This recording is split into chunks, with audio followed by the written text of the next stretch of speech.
que o Brasil gasta muito com a educação. Isso não é uma verdade. Vamos saber por quê.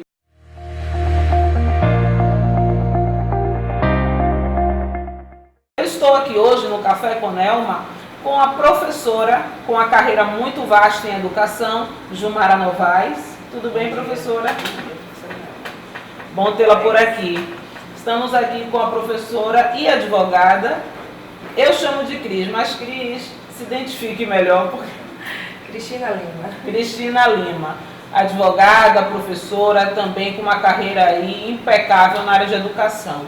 Estamos aqui também com o professor Christian Miranda, que é educador e gestor. Vamos ter esse bate-papo hoje aqui, não só para esclarecer essa questão de que não se gasta muito em educação, mas também para tratar pontos assim interessantíssimos e polêmicos, esquecidos muitas vezes, acerca da educação, tá bom? Fiquem aqui conosco no Café com Nelma. Já já o café entra aí para fazer parte e fechar aqui o nosso momento especial.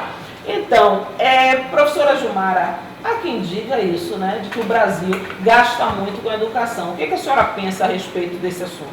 Nelma, bom dia, colegas. Bom dia. Eu entendo que o Brasil não gasta muito com a educação, porque a educação precisa ser compreendida como investimento. Mas entendo que nós gastamos muito mal com a educação, né? Então não se trata só da quantidade, mas também da forma como esse recurso ele é investido, né? Então não se gasta muito, a educação é investimento, mas nós precisamos pensar mais como estamos gastando, né? Perfeito, perfeito, muito bem colocado. Seria então a qualidade e não a quantidade do ali investido. Acho que o desafio é pensar nessa direção, né? Perfeito. Qual é a qualidade do gasto na área de educação?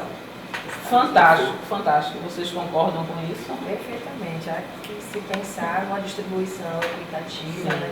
Não pensar somente está se mandando verba X, mas pensar como ela vai ser distribuída para a formação do professor, para a logística em sala de aula, Sim, fantástico. equipamentos, merendas e tudo mais. Então, é necessário se fazer uma canalização mais efetiva, direcionando cada gasto esses corretamente. recursos. Perfeito. E eu reforço realmente a questão do investimento, muito bem colocado. Exatamente. A gente não pode ver nunca a educação algo que vai poder melhorar, né, todos nós como um custo, jamais um investimento. Muito bom. Perfeito, a palavra certa no lugar certo, né? Então, eu considero, até porque também sou professora, e como nós estávamos conversando aqui no início, né, desde a tenra idade, né, a época ainda que existia o magistério, isso, gente, não quer dizer que eu já passei dos 20, eu ainda não, mas com certeza. Mas, enfim, então, a pessoa que tem a formação como professor, ela tem essa visão de educador, da pessoa que vai não dizer o que você tem que fazer, mas ele dá um norte e alimentar aquelas habilidades também que você tem, que vão sendo descobertas ao longo, né, da sua vida como estudante, futuramente uma carreira até acadêmica.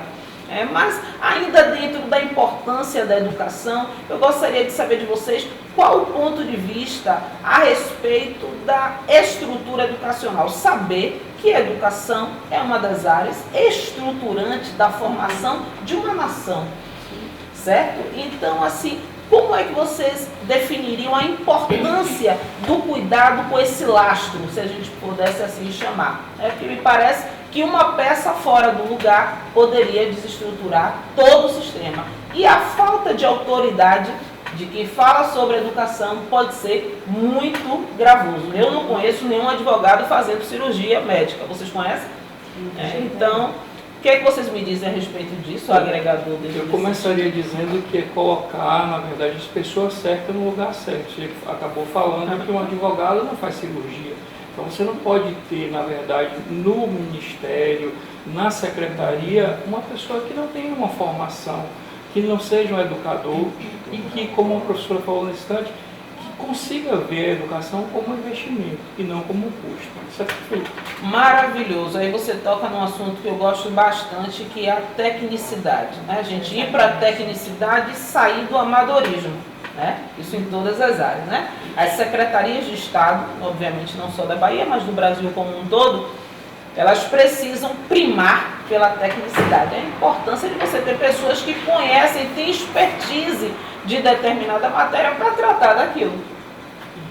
É você muito pensar numa política profissional. Perfeitamente. Né? Você pensar numa política profissional, a partir do momento que eu deixo o conluio político do lado e priorizo a tecnicidade, Fantástico. a coisa funciona. Fantástico, a coisa flui. É isso mesmo. Não é broma? E digo mais, essa questão da estrutura, como você pontuou, eu entendo hoje que a educação no Brasil está desestruturada. Então a gente precisa fazer um trabalho, pensar que a educação é a estrutura da sociedade e que dali você terá pessoas pensantes criando uma nação. Fantástico. E aí você fazer agora, o que é que precisa no Brasil? Remontar, corrigir essa estrutura. Né? Pensar no investimento, educação e investimento no Brasil, de maneira que você reestruture essa educação e você traga para a sociedade pessoas capacitadas, eficazes, efetivamente. Excelente. Eu disse a vocês mais cedo que hoje só teriam aqui tops com muita expertise no assunto. Então, Projumara, ainda dentro disso que nós acabamos aqui de comentar com relação à estrutura, né, da educação, ou seja, ela como base das outras coisas, o que a senhora pontuaria a respeito? Então, eu entendo que nós, nem aqui e acredito que Brasil afora, não questionamos que a educação é estruturante para a nação, né? Que nenhuma nação conseguiu superar uma situação desfavorável sem priorizar com seriedade a questão da educação. O que é curioso no nosso país é que há muito tempo nós temos escutado nos discursos dos políticos, dos gestores, que a educação é prioridade, né? Que a educação é fundamental. Ninguém discorda disso, né? De todas as matizes políticas, ninguém discorda disso. Mas o desafio é como superamos um discurso, né? Como superamos o discurso a ponto de não só compreender nas palavras, mas ter uma prática igualmente efetiva, né? Efetiva no sentido de dar à educação o lugar que ela tem no desenvolvimento, né, do país. E é tido como direito fundamental. Então, sim, né? entra direito também. É direito fundamental. Agora já é nosso, né? Que maravilha, já é você. Exalando de... É isso mesmo, viu, Cris? Então é maravilhosa essa colocação. É a coisa certa no lugar certo, como o Christian falou. Sair do discurso para a efetividade, né? Nós sabemos que a nossa Constituição Federal, ela é muito perfeita, ela é maravilhosa, a Constituição Federal. Agora ela tem uma dificuldade muito grande que é de efetivar o que está ali escrito. E por causa disso nós temos a necessidade de ter tantas leis esparsas que em nenhum lugar do mundo você tem tantas leis para tratar de assuntos que estão contidos na Constituição. Eu preciso falar sobre, tem o Estatuto do Idoso para tratar da realidade do idoso que já está ali intrínseca na Constituição Federal. Então nós temos essa dificuldade, que é a falta de efetividade. Me parece que isso está perpassando também pela educação. E fazendo adendo, me parece que também existe um descaso nesse sentido. Nós temos leis extravagantes, obviamente, para fazer valer o que já está na Constituição. Então você termina sendo o quê? É um país de descaso, de uma cultura de dizer assim, eu não vou respeitar esse direito não, porque esse direito não é meu, pelo menos ainda. É uma leitura, né? É uma leitura de que você assim, a nossa cultura, infelizmente, a gente tem que dizer a realidade, né? Eu tenho lei Maria da Penha para respeitar a mulher, eu tenho lei do idoso para respeitar o idoso, eu tenho ECA para respeitar a criança e o adolescente. Então, não faz sentido se nós mudarmos a nossa cultura de um país civilizado, de um país de respeito, assim a gente vai fazer diferença. Só fazendo um parêntese, amigos, aqui a doutora Cris, ela é responsável por aquele caso, né, advogada da Eva Luana. Mas com certeza vamos tratar isso aqui em outro momento e você será convidada para estar conosco aqui. A ameaça do pensamento crítico. Ameaça do pensamento crítico. Eu quer falar alguma coisa para um pouquinho dentro maravilhoso, desse ponto, vamos voltar. que é o seguinte, eu tenho dúvida se realmente o problema está somente na ordem da lei, da legislação, do marco regulatório, digamos assim. Porque se nós pensarmos num parâmetro de uma sociedade democrática, né? Está lá no preâmbulo, inclusive, da nossa Constituição, o Estado, ele o marco regulatório, ele é uma parte desta cena, não é verdade? Então, assim, ao lado dele, nós precisamos de uma sociedade muito mais consciente e proativa para chegar a essa efetividade que falávamos antes. A existência pura e simples de uma lei, instrumento legal. Acho que já temos uma experiência de Estado, né? Estado-nação suficientemente consolidada, apesar de sermos muito novos, né? Para saber que a existência da lei por si só não garante os direitos. Perfeito. Né? Não sei se isso é um problema do nosso país ou se podemos observar isso em outras nações, mas enquanto nós não tivermos uma sociedade capaz, né, de conhecer o seu próprio marco e de fazer valer o que ele determina, a lei continuará sendo uma letra, né? Uma letra fantástica. Agonizante, eu prefiro dizer. Perfeito. Totalmente. Eu costumo dizer para os meus alunos o seguinte: se a Constituição, assim como qualquer outro instrumento legal, tivesse pernas, ele andava sozinho, mas ele não tem, então precisa de alguém para ir lá, abrir, ler, interpretar e fazer com que a coisa venha caminhar para a efetividade. Né? Então, agora, dentro da ameaça ao pensamento crítico. Esse rumo que nós estamos aí tomando, né, e a passos largos, me parece a passos largos, porque você dorme hoje de um jeito, amanhã você já tem uma notícia que muda gigantemente o que estava posto, o que estava acontecendo por um caminho. Essa ameaça ao pensamento crítico do estudante, pensamento crítico do estudante, provavelmente, com certeza está falando de um profissional futuramente, será que o governo, eu digo, este ou qualquer outro, enxerga a universidade, que é um local de formação do saber acadêmico e até de outros saberes, uma ameaça para o próprio governo? Vocês acreditam nisso, que é considerado pelo governo uma ameaça? O estudante com o pensamento crítico, a universidade como algo perigoso? Perfeitamente. Concordo em número, gênero e grau. Há uma tentativa de estanque do pensamento crítico. E isso se faz mais nas academias, né? Onde você cria seres pensantes autônomos. E é necessário que a gente vá buscar isso, né, de forma efetiva nas movimentações.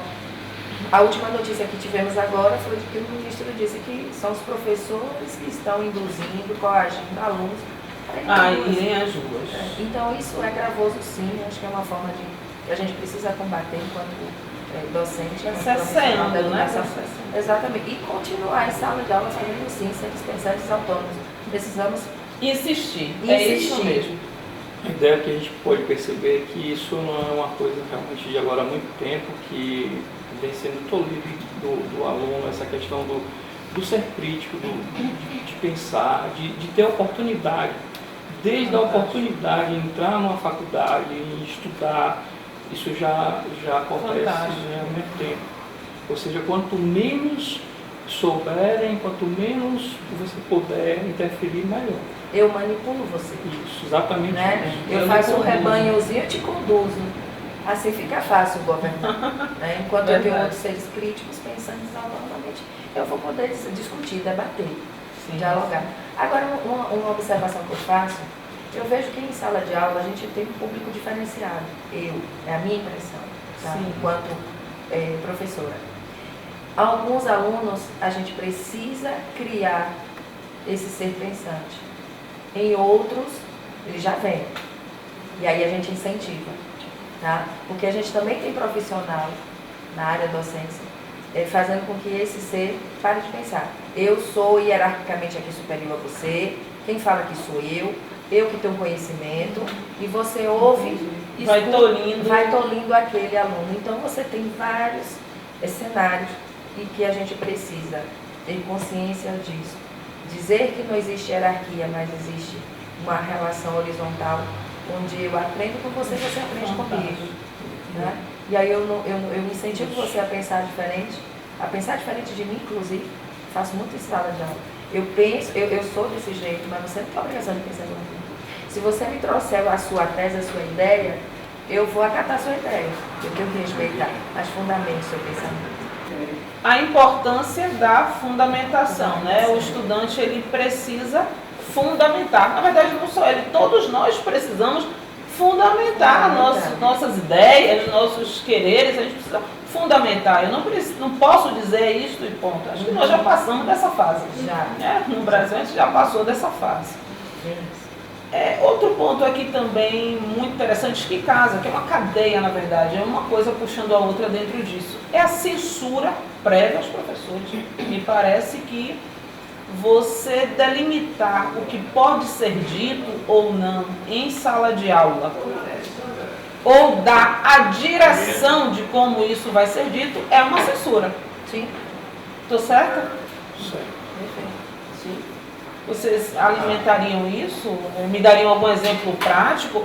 Porque assim, o próprio estudante, a depender da ideologia dele, que me parece que isso é para ser trazido para a sala de aula de uma forma muito saudável, como complementação. Eu acredito nisso, você acredita naquilo outro? Vamos aqui somar nossos pensamentos.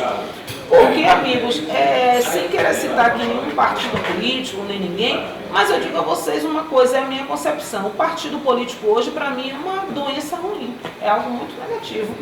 Porque da forma que ele é administrado no Brasil, né? Nichos são importantes porque nichos depois eles casam e formam um todo. Mas a partir do momento que você esquece de brigar pelo principal, que é o todo, e briga apenas pelos interesses do seu nicho, isso vai dificultar o crescimento em conjunto. Vocês creem nessa perspectiva? Sim, eu dou até um exemplo prático disso aí. É como se eu, por exemplo, ensino matemática, às vezes na faculdade, e alguém dissesse a mim o momento exato de parar. Né? Então, assim, como assim? Eu posso prolongar, como posso ser curto, mas quem vai saber o momento exato disso sou eu. É o próprio educador. Eu vou dar o corte, porque se você tiver muita informação, ainda mais falando hoje de matemática e tal, o aluno não vai assimilar. Então, ver essa influência, ou tentar ser influenciado de alguma forma, é terrível. Então, eu trago esse exemplo prático. É a mesma coisa disso, ou seja, você vai dar aula só, vai falar disso. Você não pode falar aquilo, você vai parar a tal hora. Isso realmente é Isso quebra a ideia de conhecimento. Para que você chegue num conhecimento e ele venha a expandir, é preciso você ter aquela avaliação do todo. Levar em consideração, inclusive, o que você discorda. Mas a ideia é justamente você limitar o ser humano. É a condução, é a manipulação. Eu te manipulo, eu te conduzo. Essa é a ideia de censura. Né? Eu não vou poder discutir política, eu não vou poder discutir diversidade. Como assim? Se eu estou em sala de aula, local de conhecimento, né? De troca de conhecimento. É que nos preocupa. Muito Nós preocupante. estamos vivendo um governo extremamente heterogêneo do ponto de vista de sua base. Sim. Né? Nós podemos identificar facilmente com palavras que hoje falamos muito, como retrocesso, não é? Engessamento, mas nós temos um governo hoje que tem uma pluralidade de ideias que lhe dão sustentação. Essa é a questão. E me parece que em algum momento se criou um consenso que sobre a educação recairia uma pauta extremamente voltada para a direção comportamental, digamos assim. Tá? Então há essa preocupação com o gênero, com a ideologia. Né? Então a pauta comportamental dos grupos que dão sustentação a esse movimento que aí está, tem na educação uma obsessão. Não é verdade? É uma obsessão. Então as pessoas precisam ter uma dificuldade de lidar com a filosofia, com a sociologia, com a leitura crítica. O que me preocupa dentro disso é que nem sempre a censura ela é explícita. ela acaba sendo construída no que está entre as pessoas, né? Na autocensura. E isso é que é mais triste nesta história toda. No ensino superior, o argumento é, pasmem, nós precisamos de resultados que sejam mais próximos do mercado. Porque o pensar é algo desnecessário, o pensar é algo que toma tempo, que rouba dinheiro do contribuinte. Então, as pesquisas, elas precisam ser dirigidas para perguntas e problemas do mercado, mas o mercado não resume a sociedade. Vocês concordam comigo? Né? Há outros aspectos da nossa vida, mercadológico, né? Da educação. Que não é tão estritamente o mercado. Então, a educação hoje, ela é alvo de todas as investidas nesse sentido do controle. Perfeito. Né? E do controle comportamental. É extremamente desafiante o que nós estamos vivendo. Eu gostei desse adjetivo suave. É desafiante. É bem desafiante.